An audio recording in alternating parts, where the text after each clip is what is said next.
في القمر بتاعنا ده احنا محضرينه بمنتهى السهولة. حاجة كده جميلة، بطاطس طعمها كأنك بتاكلي كفتة حلوة. ممكن ناكلها بعيش، برز بشعرية، بكشري، بمكرونة، برز حباية وحباية. حاجة قمر، تحفة تحفة تحفة. يلا بينا نشوف حضرناها ازاي.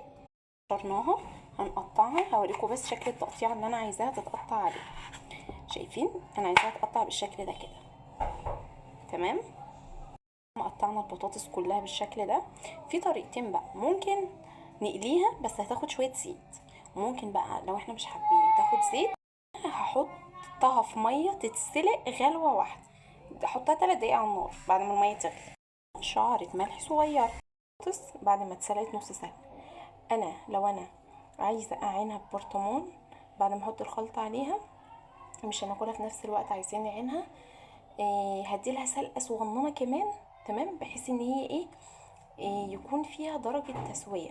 هي بصي هي جامدة عشان انا لسه هقليها، انما ممكن انا اكتفي بالخطوة دي واديها سلقة صغيرة كمان ومحمرهاش، واحط عليها بقى الخلطة وعينها برطمانات. ممكن بقى اطلعها كده واقليها. تمام.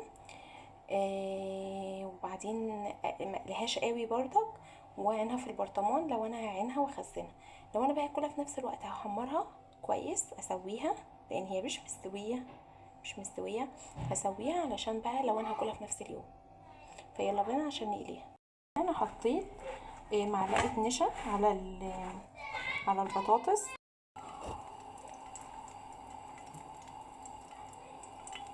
هنزل بقى بالبطاطس بتاعتنا كده.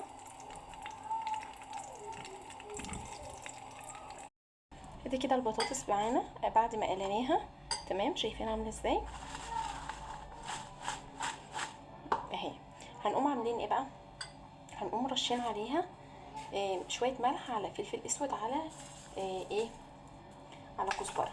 تمام، هقلبها كده واديلها تقليبه كده. تمام، بقت معانا بالشكل ده.